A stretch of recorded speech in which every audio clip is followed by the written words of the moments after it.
The adoption process can be stressful and time-consuming. Our guest today, Nicole Witt, Executive Director of the Adoption Consultancy, will explain how an adoption consultant can eliminate obstacles in the process and reduce your wait time. Good morning, Nicole, and welcome to the EZHelp You and More show. Good morning, Bob. How are you? I'm doing fine, and you? I'm doing great. Thanks for having me on today. Oh, the pleasure's ours, Nicole. Tell us a little bit about yourself. Okay. Well, I got into the adoption field about 10 years ago when my husband and I were going through our own infertility journey, and I've been running the adoption consultancy for about 5 years, and it's just, the most rewarding thing I've ever done in terms of helping people through the adoption process and helping them to build their families. Sure, because look at the end result, huh? Exactly. Well, what does an adoption consultant do? I tell people that quite simply, I'm sort of like a wedding planner for adoption. Okay. So I basically guide people through the process, help them understand the implications of the decisions. We help create a great profile so birth moms will select them. We have a network of agencies and attorneys that we connect people with to really help them adopt quickly and safely and without wasting money. But one distinction I would like to make, because it confuses a lot of people, is that consultants are not adoption facilitators. Facilitators work with birth parents and match adoptive parents with birth parents. That's what they get paid for. Okay. And although they are highly regulated in some states, they're completely illegal in other states. So a consultant is not a facilitator. Wow. I didn't even know that. Yeah, it's an important distinction to make. Okay. So my wife and I, for an example, hypothetical situation, are in a market to adopt, and we come to you. And what are some of the preliminary questions you might ask? Well, it starts with a lot of basic background information in terms of, your age and the type of child that you're looking for in terms of, race or medical, social history, things like that. What are you open to? What are you not open to? And we spend a long, long time, talking through all of those things and the implications of the different choices. What's your budget? What sort of time frame are you hoping to adopt within? And we gather all that information and do a lot of education together. And then based on what I learn about the clients, I'm able to create, a customized plan for them with specific agencies and attorneys who will be able to help them very quickly. And also, again, the key thing is that profile that the birth mom selects the adoptive parents from. Mm-hmm. That's really your only chance to introduce yourself to her, so it has to be really strong. So we spend a lot of time on that as well. Amazing. Now, you've worked with many adopted families. Can you tell us some of the biggest fears that they have? Yeah, and they're very common across almost all adoptive families. They're sort of tied into a lot of the myths that are out there about domestic adoption. And the first one I'd say is that people fear it is going to take years to adopt a healthy newborn. That's what they've heard, that it takes years. And they're fearful that the birth parents can come back and take the child back, which they can't, by the way.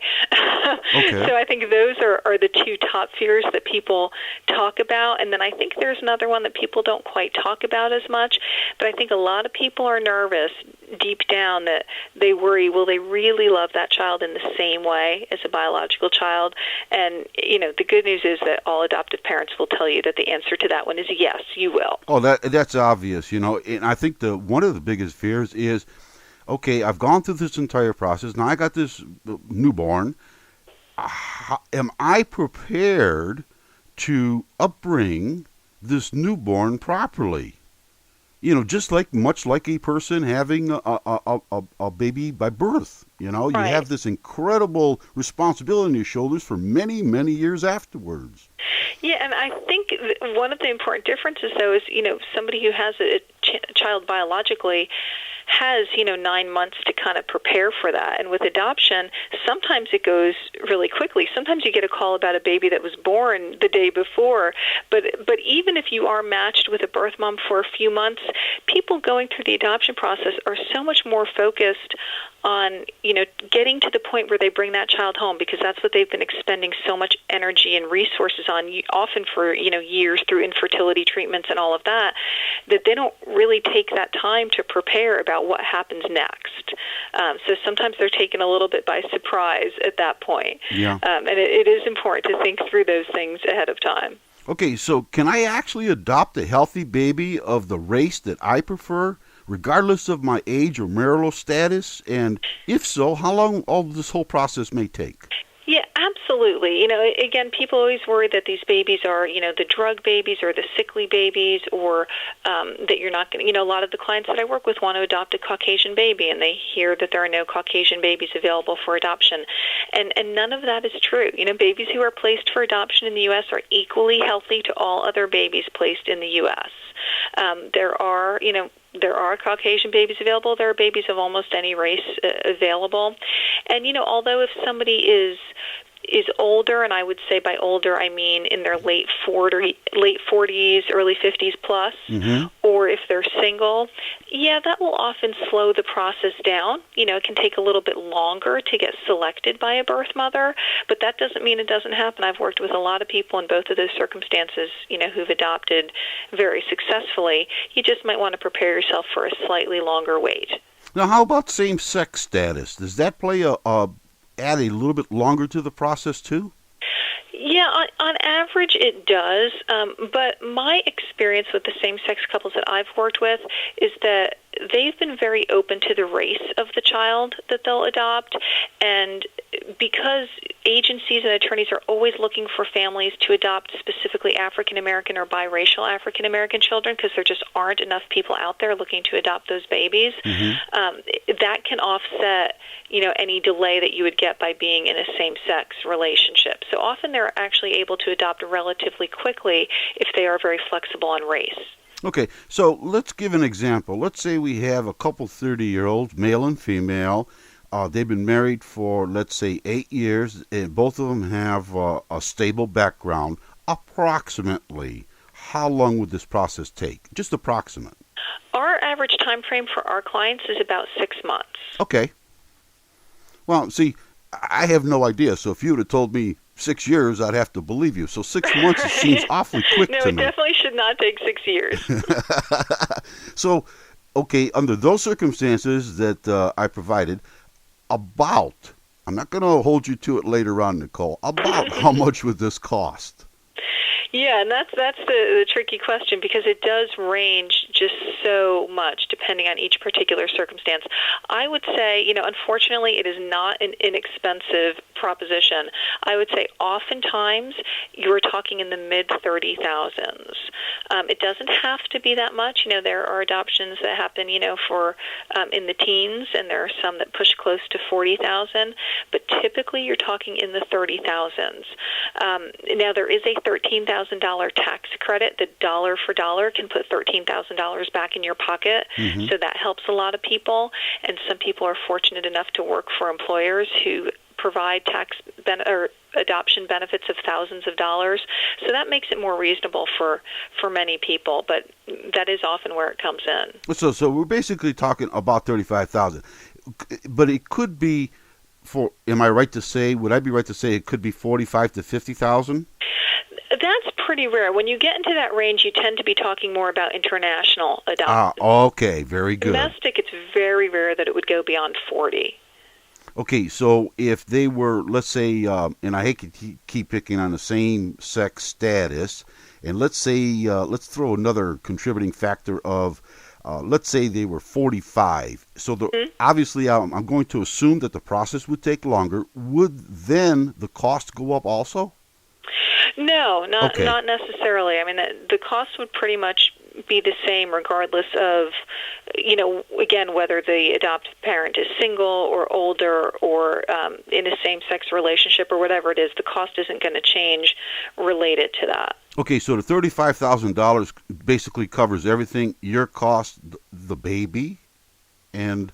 The legal cost. The legal cost, okay. There's so many different things that go into it, which is why it goes so Sure. high. Sometimes there are some birth mother expenses, et cetera. Usually there's not a lot of medical costs in there. A lot of people think that the bulk of it is medical, and usually there's not. Usually the birth mom, if she doesn't have insurance, she's on Medicaid. So if there is some medical, that would probably be on top of that, or if there's some travel involved, because a lot of people adopt out of state to adopt from a state that has more protective laws for them. But those would really be the only things that should be outside that range. Okay, well, now that we're speaking of the birth mothers, that's a perfect segue to the next topic. Will this birth mother ever show up on my doorstep and want to reclaim their child? No, and that is such a common fear, and it's a big myth with domestic adoption. I think, because of too many TV movies or things like that. But, one, they won't know where your doorstep is, okay? Okay. But two, even if they were to show up on your doorstep, they have no legal right to that child once their rights have been terminated, which happens very shortly after the baby's placed with you. In many states, once they sign the consent forms, that's it. There is absolutely no window of opportunity for them to say, oh, I changed my mind. So they would have no more legal standing to that child any more than, Joe on the street corner would have. But I think even more importantly than that is that that's not really what birth moms are about. There's actually, right in my town, there's a birth mother support group that they allow me to go to and observe and ask some questions. And when I bring up that point, they look at me like I'm crazy. They can't even imagine why I'm asking them such a thing. And they say things to me like, well, I just went through the most difficult process of my entire life to give this baby a good chance at life. Why on earth would I go mess him up now? Right? Yeah. It's just not what they're interested in. Well,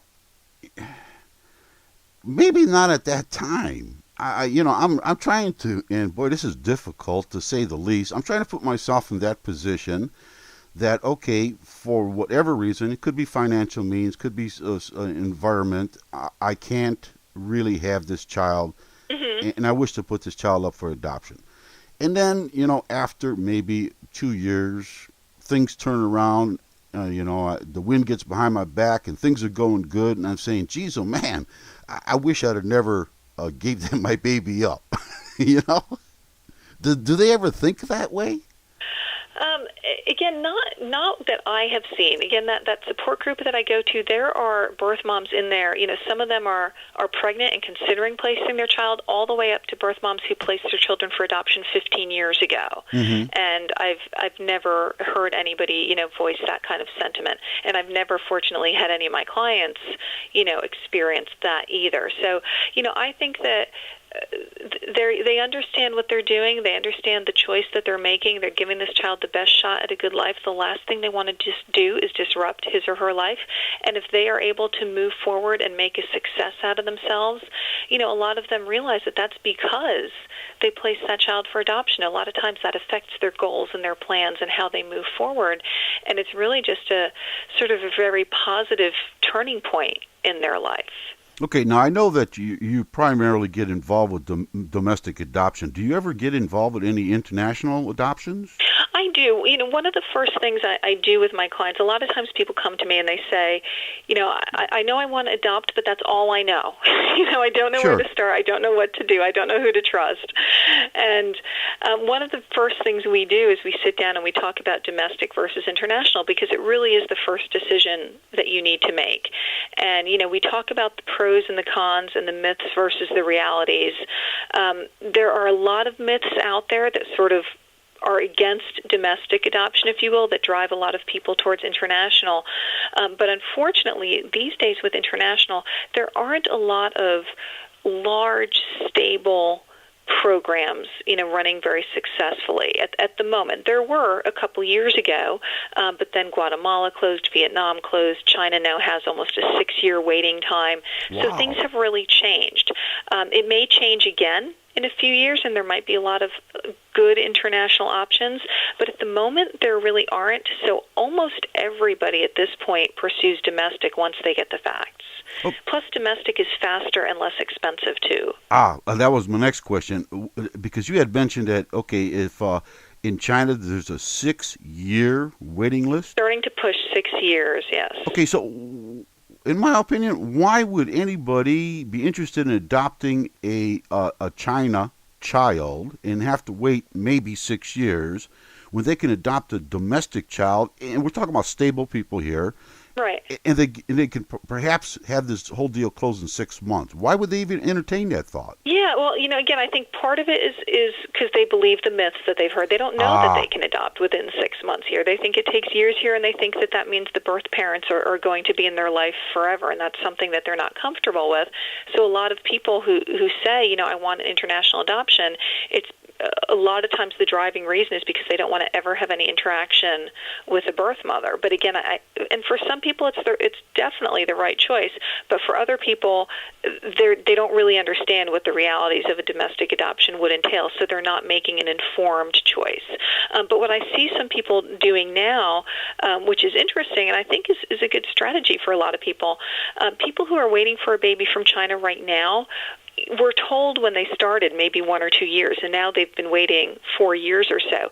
So I'm starting to see a lot of people come to me who want to stay on the waiting list for China, do a domestic adoption in the meantime, and then a couple years down the road when they adopt their daughter from China, that will be their second child. But that's an approach you can take as well. Okay, is something available like, okay, I've waited 4 years, I'm going to adopt domestically, and then I feel, well, this is pretty cool, I want to stop here. Can I then terminate the contract with the one I had in China? Yeah, absolutely. I mean, and a lot of people have stepped away from some of the international programs like China. As it's gotten longer and longer, a lot of people have said, never mind, and they've backed out and chosen another path. There is some money that's going to be lost at Sure. this point, and that really just depends on the agency you're with and what their fee schedule is in terms of how much you've paid and what is or is not refundable. But, I mean, regardless of whatever path of adoption you choose, you always have the right to stop at any point. Now, generally speaking, Nicole, is an international adoption more expensive than domestic? On average, yes, Okay. it is. Again, there are some countries where it's not, but they tend to be some of the countries that a lot of people don't really want to adopt from because the children are maybe at least 6 years old or something like that. The countries that you hear about a lot, like Russia, for instance, that's pretty much the most expensive place in the world to adopt from. It can be, once you factor in all those travel costs and so on, beyond $50,000, as can some of the other Eastern European countries. So it's significantly more expensive to adopt internationally. And again, on average, it takes longer. Even China aside, you're still often talking about, a 12 to 18 to maybe 24-month process. And I don't want to sound like I'm against international adoption because, again, for some people, it is absolutely the right choice for them. And a couple years ago, there were so many great options for people, and I expect that down the road there will be again. But just right now, it seems like domestic is the better fit for many people. Well, basically with the myth, and I hope we get the word out there, that one of the myths is that the process for domestic adoption, folks think improperly that it's a very, very time-consuming process. And they think that the adoption internationally would be real quick. That's the problem. It's the big myth that has to be overcome. Exactly, and I think that's the most important lesson that people can take away from adoption is whatever decision is right for you, but make sure you are making an informed, fact-based decision. Yeah. Hey, for those folks that are just joining us, we're chatting with Nicole Witt, Executive Director of the Adoption Consultancy at WWW. And I'm going to give you two websites. I'm going to give you the easy website to remember, adoptanewlife.com. Adopt a New Life, all one word, .com, and that'll redirect you to adoptionconsultancy.com. Nicole, what are some of the pros and what is the difference between an open and closed adoption, I guess, first? Well, to me, it's not a very black and white difference like a lot of people think it is. To me, it's sort of this huge continuum of openness that you could have in an adoption. And on one end of the spectrum is fully closed adoption. And with domestic adoption, that's really pretty much the adoption of a generation ago. It virtually never happens anymore. And that's where the agency chooses the adoptive parents, and there's absolutely no direct interaction between the adoptive parents and the birth parents ever. And that's with the closed one? I'm sorry? Is that what a closed? Right. That would be a closed adoption. Okay, and what's an example of an open adoption? Well, the other end of the spectrum, and again, this is very rare. People hear about it and they're nervous that it's something they have to be comfortable with to adopt domestically, but it is also very rare. A completely open adoption is where you basically become sort of extended family with the birth family. Everybody knows each other's last names and contact information, and even within that, it might just be an annual phone call, or it could be, celebrating holidays together. But that's also very rare. The vast majority of domestic adoptions, I would say, 95% plus, are what I call semi-open. And that's when the birth mom selects the adoptive parents from that profile that I mentioned earlier, which Correct. would only have their first names in it. Mm-hmm. They'd probably have some phone interaction before the birth. They would most likely meet in person at the hospital. But then after the adoption, after they take the baby home, the adoptive parents send letters and pictures and updates to the agency. And the agency then takes them out of the envelopes that there's no postmark, there's no identifying information, and they forward those on to the birth mother. So she is getting kind of reassurance about that she did the right thing. The adoptive parents are getting a channel of communication in case they ever need any medical information. Studies are starting to show that that's a lot healthier, a lot more beneficial for the children. So there are really a lot of benefits to it, and that's what almost all domestic adoptions are these days. Well, I don't know much. Boy, I'm learning a ton about adoption today. I'm telling you, I can see that a semi-closed and a closed adoption would be probably the best way to go. Now, let's talk a little bit about this open adoption. Okay. To me, that sounds like it's pretty scary. Are you talking about the fully open adoption? Correct. Yes. Yeah. Most fully open adoptions actually don't start out that way because it would be highly unusual for adoptive parents to say, I have no idea who this birth mom's going to be, but yes, I'm willing to give her, my address, right? That'd be very, very unusual. Most adoptions that are fully open are ones that started as semi-open, and people really ended up being surprised with the kind of bond that they formed, and over time, as they realize that, they build trust and they realize that everybody understands and respects the roles, and that sometimes having the birth parent around, it does not mean that you are co-parenting with them in any way. The adoptive parents are the parents all the time. So it tends to just sort of evolve into that. It might go from emails to a phone call to maybe a meeting at a park, things like that. But again, that's only because everybody's comfortable with it and wants it that way. It's not because anybody was sort of forced into having that type of adoption. Okay. Okay. Let me give you a hypothetical. Let's say this person at the beginning plays the birth mother, is playing the role of a good birth mother with companionship and wants the openness, and the adopted couple accept her and so forth.